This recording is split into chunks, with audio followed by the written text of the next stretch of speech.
Assalamualaikum warahmatullahi wabarakatuh. Pemirsa, jumpa lagi.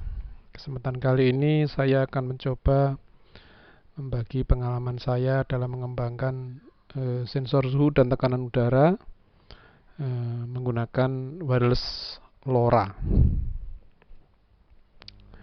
Latar belakang saya membangun sensor suhu tekanan udara menggunakan LoRa itu, yang pertama, saya ingin mencoba wireless sensor network untuk suhu dan tekanan udara. Yang kedua, karena wireless, saya juga menambah itu di situ perangkat solar panel sehingga secara mandiri memenuhi kebutuhan energinya.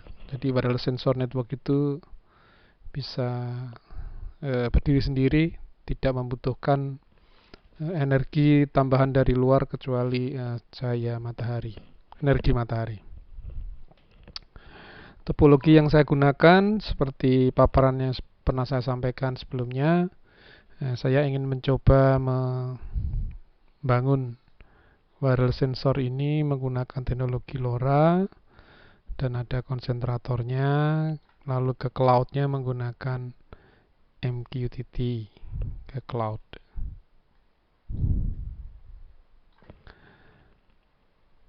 Oke, library yang saya gunakan, saya menggunakan Arduino untuk pengembangan microcontrollernya. Ini adalah library yang saya gunakan. Programming untuk implementasi di Arduino ya, yang pertama microcontrollernya start, lalu dimulai dengan mengukur arus, tegangan, suhu, dan tekanan udara. Arus dan tegangan ini adalah arus yang ada, arus listrik yang di dalam sistem wireless sensor network, tegangan dalam sistem wireless sensor network, suhu di lingkungan perangkat, dan tekanan udara di lingkungan perangkat. Setelah diukur, lalu hasil ukurnya ditransmisikan, dikirim ke LoRa gateway menggunakan wireless LoRa. Setelah proses ini selesai, maka microcontroller akan deep sleep, yaitu dia akan dalam kondisi semacam hibernate di laptop selama 300 detik, kemudian restart lagi. Tujuan dari deep sleep ya sama dengan hibernate di laptop, itu untuk menghemat energi dan bisa mempercepat proses ketika dia restart. Ya, tujuannya untuk menghemat energi untuk di microcontroller ini. Konstruksi yang saya bangun ini cukup sederhana, sangat sederhana ya. Saya menggunakan lodong ya, toples tempat kerupuk 2 biji yang sama. Sisi paling atas saya gunakan sebagai tempat untuk mengikat solar panelnya. Ini dari atas, ini dari bawah. Kemudian di toples yang kedua, di bawahnya saya ikat perangkatnya di sini, mikrokontrol. Lalu di bawahnya saya buat lubang akses untuk tenaga. Ini konstruksi jadinya. Jadi di atasnya solar panel untuk menangkap energi matahari. Ini kabel masuknya dimasukkan. Nah, posisi perangkat mikrokontroller dan sensornya itu ada di sini, di gap di antara lapisan atas dan lapisan bawah. Oke, hasil ukurnya, solar panel saya pindahkan ke tempat yang terang, yaitu di balkon. Saya pindahkannya menerima radiasi penuh, istilahnya ya dijemur gitu dengan cahaya matahari terik. Setelah dijemur beberapa hari ya charging menguat. Ini tegangannya naik melebihi kebutuhan sehingga dia surplus. Tegangan baterainya naik. Suhu di dalam perangkat pun juga naik. Ini dari yang biasanya kalau di dalam ruangan ya di tempat teduh di sini nih. Mulai tanggal 23 sampai 28 itu di tempat teduh. suhunya ya 35 derajat Celcius. Tapi ketika dipindahkan ke tempat terik, naik menjadi 60 derajat Celcius, tapi kemampuan untuk menyerap energi listriknya juga naik, energi mataharinya juga naik, suhunya naik, energi yang diserap pun juga naik, sehingga tegangannya pun naik. Namun di sini ada dampaknya, yaitu suatu ketika di siang bolong itu matahari bersinar sangat terang, sedang kuat-kuatnya charge ke baterai. Di sini dia nge-charge ke baterai. Hari sebelumnya itu dia mampu sampai 65 derajat Celcius. Di sini, nah itu 65 derajat Celcius. Tapi suatu ketika di hari itu di suhu 70, perangkatnya menyerah. Baterainya soak, charge controllernya mati. Tapi setelah dicek mikrokontrollernya oke, sensor arus dan tegangannya oke, masih berfungsi, sensor suhu dan kelembapannya oke. Jadi ketika di suhu 70 derajat Celcius, dia langsung collapse sistemnya. Kemudian kami ganti baterai yang soak, ganti charge controller yang mati. Nah, setelah dijalankan itu dengan mikrokontroler yang sama, yang tadi masih oke, itu ternyata ada kenaikan beban yang biasanya itu 40 miliampere. Nah, sekarang menjadi 120 miliampere. Nah, ketika 120 miliampere itu ya drain, energi baterainya cepat terkuras, tegangannya cepat turun.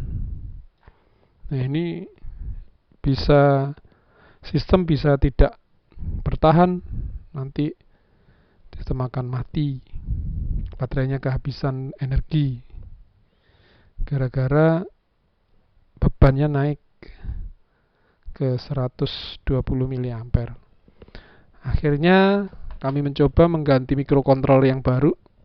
Setelah kami ganti, ternyata ya balik lagi kebutuhannya ke awal, yaitu 47 miliampere. Dan ditunjukkan bahwa penurunan energi, pengurasan energinya itu lebih landai, tidak cepat terkuras seperti di kondisi awal. Kemudian selain itu, gara-gara panas tadi, maka konstruksinya saya rubah. Kalau sebelumnya itu dia di semacam di ruangan antara tabung yang atas dan tabung yang bawah, di sini ruangan tertutup. Ya, ini seperti rumah kaca itu. Kalau kena matahari ya semakin panas, akhirnya kepanasan tadi 70 derajat Celcius dan mati. Akhirnya saya letakkan perangkat itu di bawahnya tabung, di ruang kosong di bawah tabung yang di sini. Di sini udaranya terbuka, sehingga diharapkan suhunya tidak terlalu panas. Suhu di perangkat tidak terlalu panas. Suhu yang dipaparkan ke perangkat itu tidak terlalu panas. Nah, ketahanannya, matahari bersinar terang ditunjukkan dengan charging baterai. Ini setelah rusak di hari itu. Ini yang 70 nih. Setelah rusak, kita coba ganti dengan konstruksi yang baru, itu dimulai di sini. Ternyata suhu maksimumnya itu pada hari itu setelah diganti konstruksi yang baru itu 50 derajat Celcius maksimum, lebih rendah dari 70. Nah, tapi suhu yang turun ini tetap cahaya matahari tetap terserap sempurna, sehingga tegangan baterainya tetap naik, surplus. Energinya surplus, tetap tegangannya naik terus. Ya, ini sepertinya sistem akan bertahan. Namun ya 50 derajat Celcius ini juga panas banget sebenarnya. Dan waktulah yang akan menguji ketahanan perangkat tadi. Nah, oke. Dari pengalaman ini, masalah yang kami temui itu ya, suhu mempengaruhi umur perangkat. Itu pastinya seperti itulah nanti ya. Kita akan tes bagaimana suhu itu, suhu yang panas itu nanti akan mempersingkat umur perangkat. Kemudian yang dibutuhkan ya perlindungan perangkat. Ya, sistem elektronik itu rentan dengan air, jadi ya kita buat perlindungan itu kalau hujan ya tidak kebasahan, kalau cerah ya tidak kepanasan.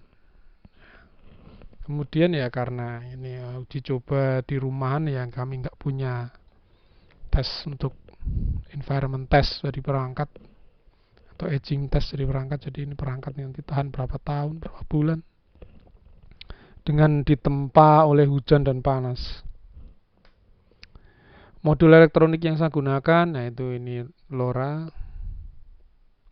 microcontrollernya, basisnya ESP32. Kemudian ini adalah BMP180, ini adalah sensor tekanan udara dan suhu. TP04056 adalah charge controller. Yang INA226 ini adalah sensor arus dan tegangan. Demikian pemirsa yang dapat kami sampaikan pengalaman saya dalam mengembangkan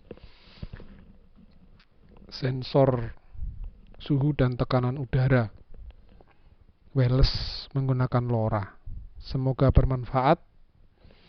Terima kasih. Assalamualaikum warahmatullahi wabarakatuh.